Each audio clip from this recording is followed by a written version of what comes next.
Welcome back to another episode of the Dental Marketing Secrets Podcast, episode number 112, Why Patients Say Yes, part 4, on the principle of liking.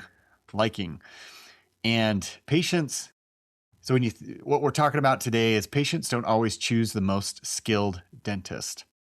Oftentimes they are choosing the dentist that they feel the most comfortable with. And liking builds trust. And so we're going to be talking about this principle today as part of our continuation of this Why Patients Say Yes series. It's based on this book by Dr. Robert Cialdini called Influence, The Psychology of Persuasion. A very, very good read. I highly recommend you grab it. Just find it on Amazon or go check it out at the library. It's really insightful, and it's just so fun to see kind of what goes into these decisions that we make and how various circumstances influence our decisions. So we've talked about some of the ones that we've talked about. If you're just tuning in for the first time, our first one was on reciprocity and how reciprocity builds trust through giving value first and foremost. And the second principle we talked about is commitment and consistency, and how those two things, people like to be consistent. They like to be consistent with their commitments, and how those can build momentum through small agreements to larger ones. Social proof was the third one, which is a very well-known one. You know, we are definitely influenced by what what others think and how they act, and especially as we look at reviews being a prime example of that. And then today we're going to be talking about how connection drives decisions, how that connection with someone else, this principle of liking drives decisions. So really when we boil it down, it comes down to this idea that people are more likely to trust and agree with someone that they like. Okay. And this is nothing really new when you think about it. You know, we like to do business with people that we know, like, and trust is an oft-quoted saying, right? And liking, as Dr. Cialdini defines it, is influenced by 5 different factors. And they are similarity, familiarity, compliments, cooperation, and positive association. And oftentimes this happens automatically, where it's not a logical thing, but it happens automatically, and it happens emotionally too. He gives some great examples from the book of how people, you take the Tupperware party is a great example, where people buy the products not necessarily because of the product itself, but because they liked the host. They felt almost like this obligation to purchase because someone they trusted recommended that they come to one of these parties, even though they know full well that the host is getting a percentage of the sales. It's still a very powerful influence on the invitee, right? So it's such an interesting principle at play, and we've seen that a lot, right? I mean, we see that in our decisions. If you I won't say go along, but you agree with someone because they are on a similar side as you, or they are one of your friends. I mean, a great example that I have is years and years ago. 2011. So 15 years ago, I was approached by one of my friends. He called me on the phone. I was outside. It was a Saturday. I was working in the garden, which is unusual for me anyway. I don't have the most greenest thumb, I should say. He calls me up, and if anyone knows my friend Cody, he's like very direct. He's like, "Hey man, I'm thinking of doing an Ironman. Do you want to do it with me?" And you caught me off guard, right? I mean, because an Ironman, you don't just decide willy-nilly that you're going to do an Ironman, and which is, if you're not familiar with an Ironman, it's a triathlon where you swim 2.4 miles, and then you get out and jump on a bike for 112 miles, and then you transition, put some shoes on, and go run a marathon, 26.2 miles, all one after another, right? So he lays down the gauntlet, and I'm thinking like, whoa, that's a heavy commitment. My wife was pregnant with our second child at the time. And so I wasn't going to make that decision without consulting her. I needed to get her buy-in, but also more importantly, I needed to decide for myself if that's something I wanted to do. My friend Cody's not the type where if I said I was going to do it, he would hold it to me. He would make absolutely sure that I would do it because I said I would. So I wasn't just going to placate him by saying, yeah, that sounds cool. But I said, give me some time. Let me think about it. Send over what the training schedule looks like. And eventually over the weekend, talked about it, talked with my wife, looked at the training schedule, looked at my time, availability and things like that, and what it would look like to actually be training, following that regimen. And we decided it's probably a good time to do it. And I know it doesn't sound like that with a baby on the way, but my wife was very supportive. And so I, tried my best to make sure I did it early, outside of normal hours. So I still had time for my family. And long story short, I did it, and it was an amazing experience. I trained for a little under 9 months. I think it was 8 months training, and then went and did it. And it was awesome. Like, it was just such a cool experience because it was so hard, because it was, it's such an endurance thing mentally and physically. But I used to share that story because the reason I did it was because Cody asked me to. If it was someone that I didn't know, that wouldn't have had the same effect. But because Cody's a good friend and he asked me, invited me to do it, I did it, and that's a big commitment. You think about 8 months of training away from the family, and the peak hours of training, I was spending 15, 20 hours of working out during the week. So it was it was a part-time job, essentially. But that's the power that it can have. This principle of liking is so influential in our lives. Dr. Cialdini shares another example in his book, Influence, about Joe Girard, who by many accounts is the world's greatest salesman. And his whole approach is so cool because it's so absolutely simple. I love it. But all he would do from a marketing standpoint, aside from be a good, deliver good service at a good, make fair price, things like that. But aside from that, the only thing he would do is he would send holiday cards to every single one of his customers every single month that simply said, I like you. That's it. No pitch, no pressure, no ask for referrals, nothing like that. Just a simple connection and a reminder every single month that he cared about him. He likes you. And he eventually became the highest volume car salesman in history. And it all comes back to the feeling of liking and the feeling that you deliver when you are with the patient, and that's the power of this, right? And I just love how simple that is. And if we can zero in on that feeling and how to increase that feeling, it's going to be so much easier for us. We're going to find people that we naturally have a relationship with, and it's going to make it so much better for both sides, really. And so some of the ways that we do that, before I get into that, let me share a few other things from the book that I thought were interesting. So it talks about how research shows people were more likely to comply with requests from those that had similar backgrounds and that shared interests and common experiences together.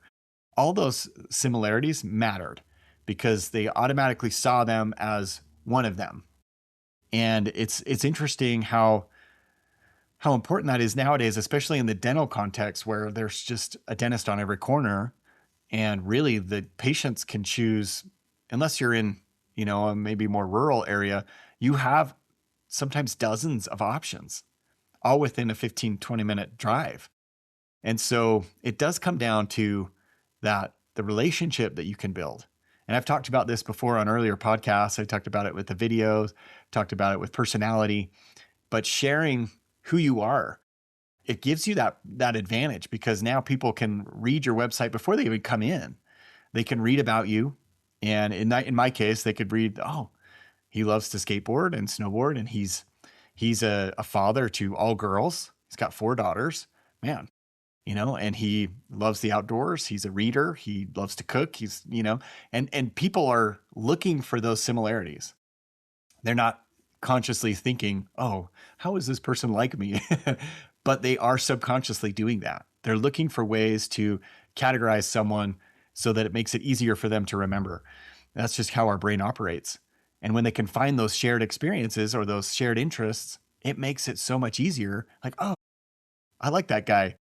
He's a Baltimore Orioles fan. And I share that because I'm an O's fan, even though I've never lived back there. I used to do some work back in Maryland, but growing up, I was a big Cal Ripken Jr. fan who played for the Baltimore Orioles, if you're not a baseball person. But he played third base. I played third base. He was almost as good as I was.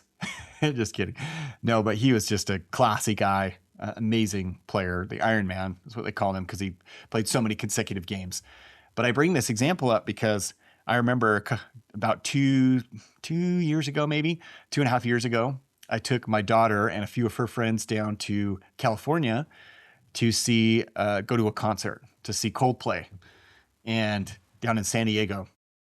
And it was interesting. We were at the airport and we were just going to our gate, and I see a guy with a Baltimore Orioles hat. And I said, dude, nice hat, brother. And we chatted for maybe a minute. And I didn't know where he was going. That's all we really said. Talked about the season a little bit they were having and just forgot about it. Long story short, we go down there. The concert was Tuesday. Tuesdays, we got down there, we spent some time at the beach. Wednesday, did some stuff in the morning, played at the beach, I think, went surfing, did a few things, and then started driving down to the concert. Wanted to get there early, had some dinner, went there, and lo and behold, who do we see entering one of the gates but this guy with the Baltimore Orioles hat? He had it on again, and he stopped me. He was the one who stopped me. He's like, hey, no way that you're at this place. And imagine the odds, right? That we would run into each other, one at the airport, and he could have been going any number of places, but then down in San Diego, and the fact that we ran into each other right then when there was, I don't know how many, 20,000 people at the concert, right? It's so funny how that works. But the perception I had of that guy, and still do because he's an Orioles fan, that's all I really know about him. And I think, oh, I like that guy. It's just such a simple example, but it's so interesting how our brain works like that. Another thing that is interesting is that people unconsciously assign more trust and competence to those that they perceive as likable and relatable and as attractive. Even physical attractiveness does have an influence on that. Those that are more attractive tend to be seen as more likable. And it doesn't always mean that it's a physical appearance thing. It actually can also include things like how warm you are as a person, how open and friendly, how approachable you are. Those type of characteristics too have affect your perception. And it's true. I mean, the more you get to know someone, you may not have been physically attracted to them right away, but as you get to know them, as you get to know their personality, say you love their personality and they're easygoing, or they love to laugh, or whatever the case may be, and all of a sudden that person, the physical appearance improves. And that's all comes back to this principle of liking. And it's so interesting how that how that works. And again, I think why this is so relevant in our industry is that one of the things that I mentioned before is that there's a lot of competition. And so for many patients, it comes down to the relationship that they create with a provider, and providers, really, hygienists included, because they have their pick. They can take any number of options, any number of offices. They're all right there for the most part, for the majority of people. And so that's a big part. But I also think because dentistry tends to involve things like fear, anxiety, vulnerability, those type of strong emotions that people have associated with coming in to see the dentist. So being able to establish those relationships even in advance of them coming into the office can have a dramatic effect and influence on whether or not they even come in and their overall experience afterwards. So it's important to think like a patient in this regard. Patients are constantly asking themselves, do I feel comfortable here? Do they understand me? Am I really going to come back here? Do they care about me? Things like that. They do that more than they would ask questions like, are they clinically skilled? It's just, again, it's how you make the patients feel. And so much of that comes down to whether or not they like you. So where does this begin when we're thinking about how can we incorporate this into our messaging, into our experience? Well, there's a number of reasons, right? Or a number of different ways we can do that. We can do that through website copy, the tone, the personality that you inject into your messaging, the pictures you show. Give a great example. There's a client that I work with who was working with a different agency and built a website, and it's nice. I mean, it's aesthetic. It looks pretty, it's clean, it's modern, it's got animations, it's got different things. But when you boil it down, there wasn't much personality. You didn't know much about the doctor other than that he was a dentist and where he went to school and things like that, the very basics. But it didn't talk about how he loved to be outdoors, how he loved races, he loved marathons, he loved cycling, he did mountain biking. He was an outdoorsman, really. And he loved to do that with his family. He has a son, get him involved, and they would do things in the community and be silly. Sometimes they'd dress up in costumes, and just a fun guy, right? But from the website, you had no idea. It just looked like any other dental website. And it was fun to be able to work with him and draw that personality out. And so we ended up creating a website that played to that. It had little topographical lines in the background, and it had these different icons that was like a roadmap and a backpack and things like that, because it meshed so well with his personality. And it resonated more with patients. It's interesting to see the conversion ratio of those people that came to the website and then booked an appointment before versus after. And I attribute a lot of that to this ability to share that personality, to kind of establish that principle of liking through the website, through the pictures, through the copy, through the tone, all those things, where people could get a sense of who this doctor is and how they're going to be treated. And I think that's such a great way to do it. Start with the website, because again, you're trying to influence those people or help them see who you are, to see if you're a good fit. Obviously, there's going to be people that will be repelled by that. And I think that's a good thing. Some people will say, no, I want as many people as possible, but I don't think you really do. There's those patients that just aren't a good fit. They're looking for something else, or they're looking for you to handle things differently, or they're looking for a different experience inside the office. And you're not going to change it all for one person, right?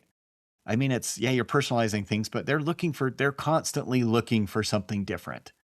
And they keep telling you about it, and they nag you about it. You know who I'm talking about. There are those patients that are just not the right fit.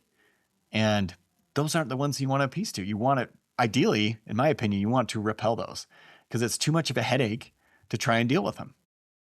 You have that pit in your stomach that comes up every time they're on the schedule, because it's going to be a battle and an emotional, war, really. I mean, to try and appease them or get through the day and not have it just be so stressful. So this is a great way to filter out the right patients.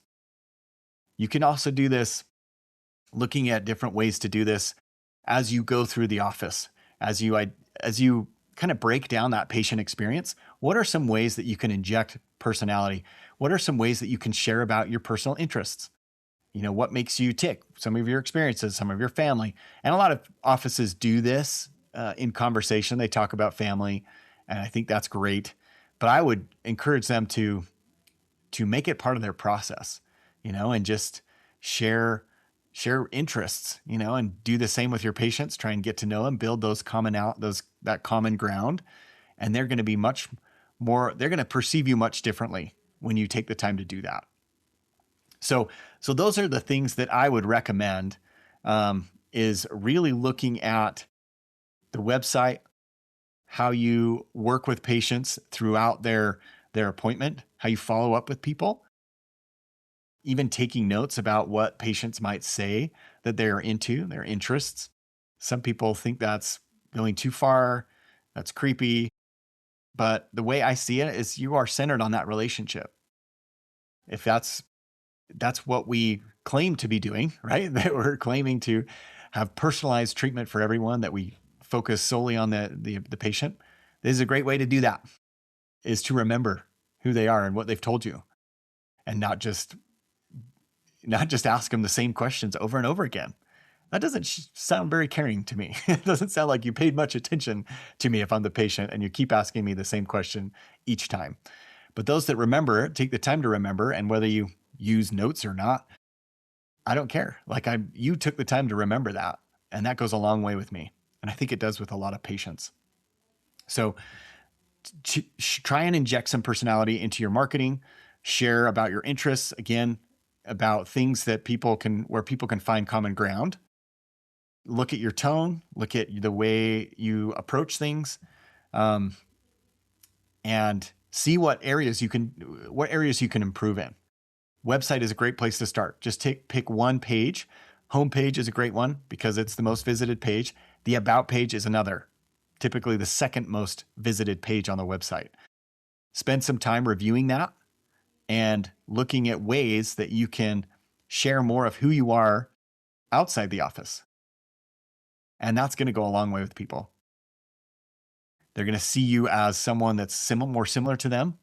And like we talked about, the more similar they appear, the more they tend to trust you. So that's those are some good ways to do this. And what's cool about this is that in a world where AI is starting to run a lot of things, you're starting to see that a lot of the messaging, a lot of the content sounds similar, sounds like AI for the most part. And so if you can share, what AI can't do is it can't share about you, right? You can tell it and then it can rearticulate that, but you've got to be the one to inject that, right? You've got to be the one to talk about how things that you love to do on the weekend. What got you into dentistry? What gets you so pumped up every morning when you're coming into the office? Share those things. Be open with that, and people will reciprocate. So those are a few suggestions. Again, this is the principle of liking based on the book Influence by Dr. Robert Cialdini, Psychology of Persuasion. Go grab it. Next episode, we're going to talk about authority. We've got 2 principles left on this series, and we're going to be talking about authority and why patients trust confidence, clarity, and leadership. That's it for now, you guys. If you have enjoyed this podcast, share it with a friend. Or if you don't know of a colleague that would be a good fit, then just leave a review.